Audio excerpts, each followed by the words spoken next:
So quick little disclaimer, this is going to be a bit of a ranty video. So if this isn't your thing, please go and have a look at some of the other stuff on my channel.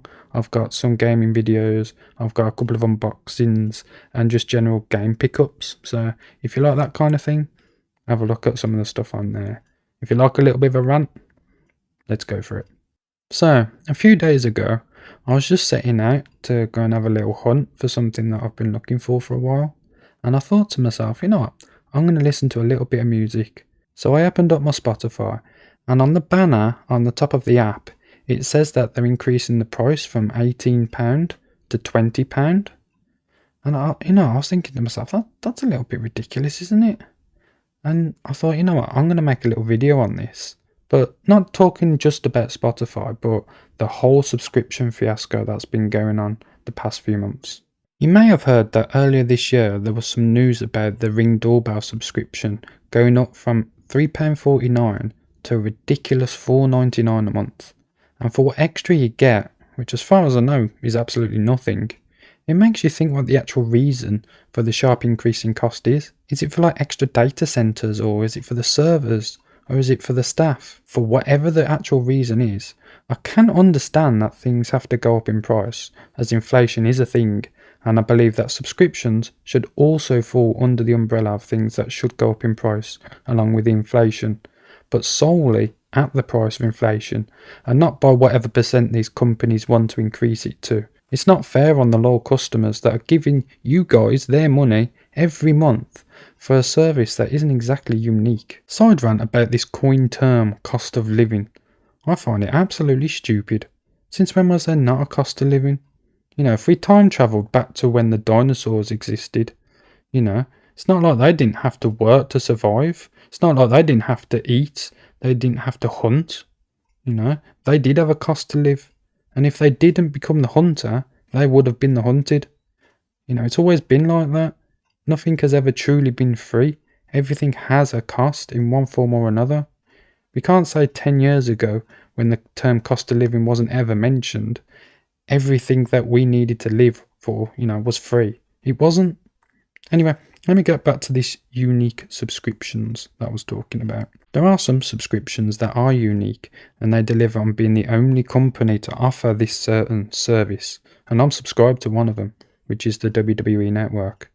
Even that's been merged into Netflix next year, which means that I'm going to have to cough up even more money just for the same thing I was paying for anyway. Yes, I have the option to watch movies and TV shows, but being completely honest, during my spare time, I don't watch many movies. I'm glued to YouTube like a lot of people are. It's really making me think about ditching the network once it merges into Netflix. Paying extra for something that doesn't even seem worth it in my opinion.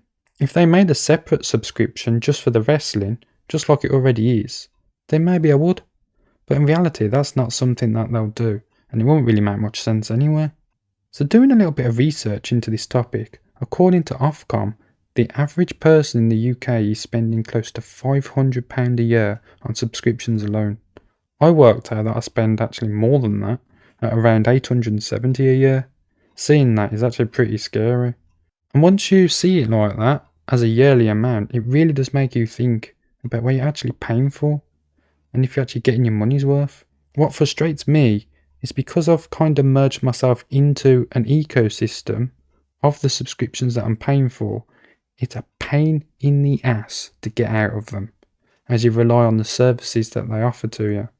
Just like Spotify, for example, I've got over 2,000 songs saved on there, and to move every song to a competitor like Apple Music or Amazon Music or even Deezer, it'd be extremely tedious.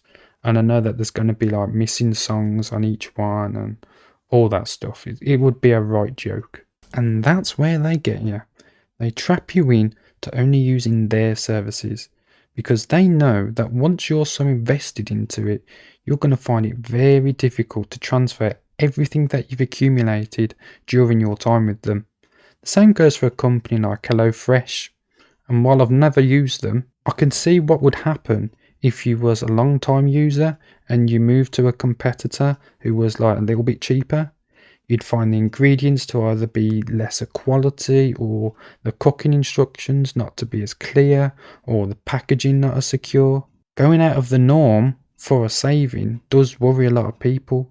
But these companies are not looking after their loyal customers, and I find that really sad. And here's another thing, there's so many subscriptions that are just too plain difficult to get out of. They don't have clear instructions on how to cancel, and some of them even move the buttons from one side of the screen to the other, or they change the colour of the buttons just to confuse people. They also bribe you into staying, just like my experience with Now TV. I remember a couple of years ago, I was getting into the Premier League and I wanted to get a subscription to see if the quality was up to scratch. Completely forgot I had it. And when it came to cancel, once I actually did remember, they tried to give me a stupidly large discount to keep me paying. What don't they understand? I want to cancel. Don't bribe me into staying. Instead of giving me a discount to keep me, why don't you make your cost cheaper for the people that actually want to stay? Honestly, I urge everyone that is still watching to have a look at what subscriptions you're paying for and see if there's anything that you can cut out that you don't use and save yourself some money. To everyone that is still watching, I do thank you. Honestly, it means a lot to me. I'm still trying to find my foot in this YouTube game, and I'm still going to continue to try new things out, as well as sticking to what I'm already doing, as I'm really enjoying making all these videos. If there is anything that you think I should divulge into, please let me know in the comments below, and drop us a like. I'd really appreciate that. But for now, I'm gonna go and jump off here. So I'm gonna say bye.